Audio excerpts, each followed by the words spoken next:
Hay un platillo que en México aparece exactamente una vez al año, durante unas pocas semanas entre agosto y septiembre, y que en ese tiempo breve logra convertirse en protagonista de cualquier mesa, cualquier conversación y cualquier menú de restaurante que se respete. Los chiles en nogada son, sin exageración, uno de los platillos más cargados de historia, de simbolismo y de identidad nacional que existe en la gastronomía mexicana.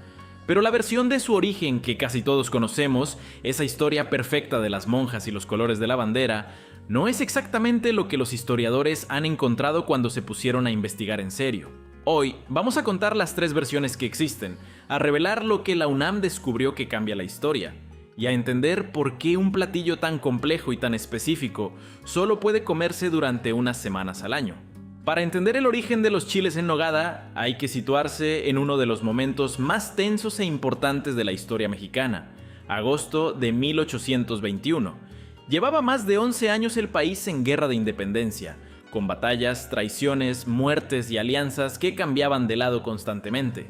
Y fue en ese agosto cuando Agustín de Iturbide, el militar que logró unir a realistas e insurgentes bajo el Plan de Iguala, firmó los tratados de Córdoba con el último virrey de la Nueva España, Juan O'Donoghue, sellando formalmente la independencia del país. Después de firmar, Iturbide emprendió un recorrido triunfal hacia la Ciudad de México, y en ese camino pasó por Puebla, ciudad que lo recibió con celebraciones y festejos.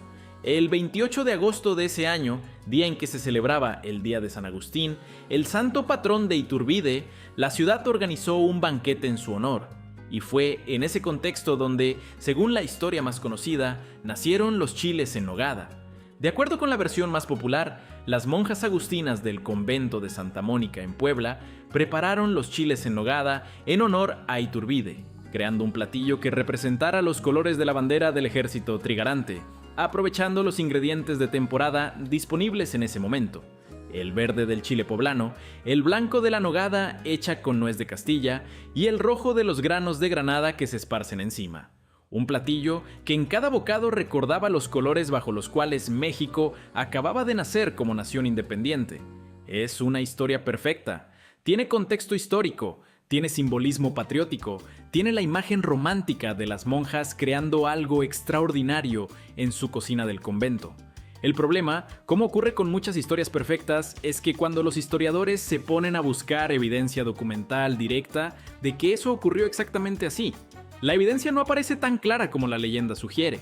Si te gusta este tipo de historias donde la versión oficial resulta ser más complicada de lo que cualquiera creía, este es justo el tipo de contenido que vas a seguir encontrando en este canal.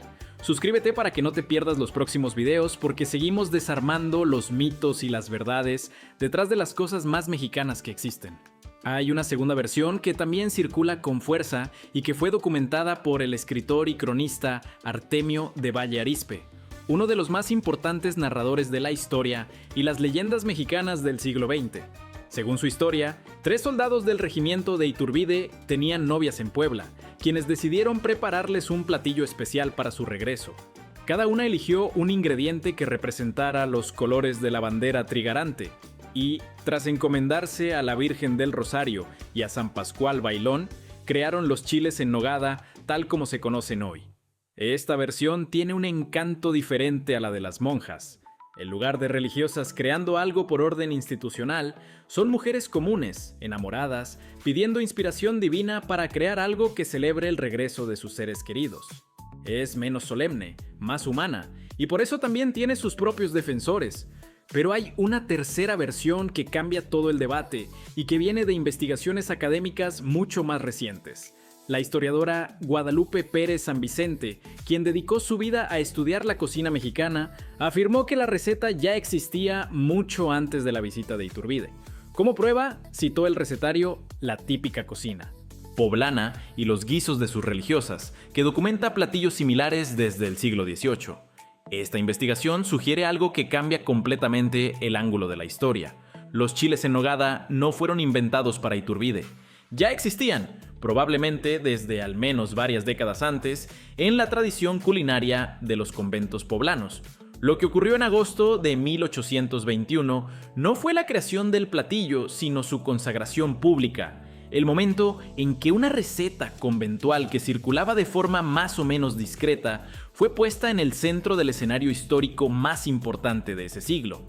Esto tiene mucho sentido cuando entiendes cómo funcionaban los conventos de Puebla durante la época colonial.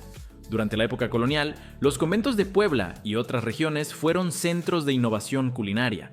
Las monjas desarrollaban recetas que combinaban técnicas españolas con ingredientes locales, como frutas tropicales, nueces y chiles.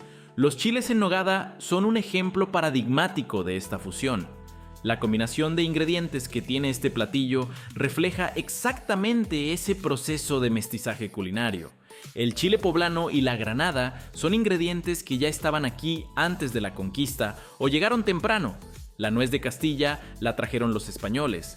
Las especias del relleno reflejan influencias árabes que llegaron a través de España. Y las frutas del picadillo combinan lo europeo con lo americano de una forma que solo podía ocurrir en una cocina conventual donde se experimentaba con todo lo disponible.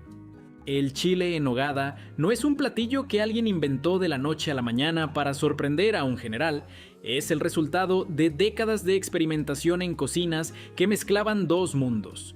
Y hay un detalle de los colores que tampoco se menciona tan seguido. Cuando se dice que los chiles en nogada representan los colores de la bandera mexicana, hay que ser precisos sobre qué bandera.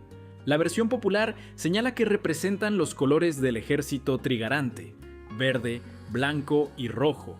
El ejército trigarante era el ejército que unió a realistas e insurgentes bajo el Plan de Iguala, y sus colores eran verde por la independencia, blanco por la religión y rojo por la unión entre españoles y mexicanos. No son exactamente los mismos colores con los mismos significados que tiene la bandera mexicana actual, que se fue modificando y resignificando con el paso de los años y los gobiernos. El verde, blanco y rojo del platillo conecta con ese momento muy específico de 1821, no con la bandera que hoy ondea en todos los edificios públicos del país. Todo esto, las tres versiones del origen, el debate sobre si el platillo ya existía antes, la conexión con los colores trigarantes, hace que el chile en nogada sea mucho más que un platillo sabroso. Es una conversación sobre cómo se construye la identidad de un país, sobre cómo la cocina puede cargar historias sin necesidad de documentos oficiales, y sobre cómo una receta puede volverse símbolo nacional sin que nadie lo haya planeado exactamente así. Y está además la razón por la que solo se puede comer durante unas semanas al año, que no es una decisión arbitraria de los restaurantes, sino algo que viene de los propios ingredientes. La nuez de Castilla fresca, que es la que le da a la nogada ese sabor cremoso y suave que ninguna nuez seca puede replicar exactamente, tiene una temporada muy corta en Puebla, de agosto a septiembre. La granada, que da ese color rojo y ese toque ácido que equilibra la riqueza del relleno, también es de temporada en ese mismo periodo. El chile poblano grande que se necesita para rellenar está disponible todo el año, pero los otros dos ingredientes que definen el platillo lo anclan irremediablemente a esas pocas semanas. Un chile en nogada con nuez seca y granada de otra temporada es técnicamente el mismo platillo, pero no tiene el mismo sabor, y cualquier cocinero poblano serio lo sabe y lo cuida. Para quien vive fuera de México, los chiles en nogada son uno de esos platillos que más se extrañan no solo por su sabor, sino por su rareza temporal. Saber que solo los puedes comer durante unas semanas al año, que hay que estar en el lugar correcto en el momento correcto, los convierte en algo que tiene un valor adicional al del puro gusto. Y esa combinación de complejidad, historia, temporalidad y simbolismo es la razón por la que un platillo que se prepara con docenas de ingredientes diferentes y que existe solo durante unas semanas al año se haya convertido en uno de los más queridos e identificables de toda la cocina mexicana. Si te sacó algo esta historia sobre el verdadero origen del platillo más patriótico de México, compártela con alguien con quien vayas a comer chiles en nogada esta temporada, porque este tipo de datos le dan otro nivel a la experiencia de comerlos. Y si quieres seguir descubriendo el origen y la historia de los sabores más mexicanos que existen, suscríbete al canal para que te lleguen los próximos videos. Nos vemos en el siguiente.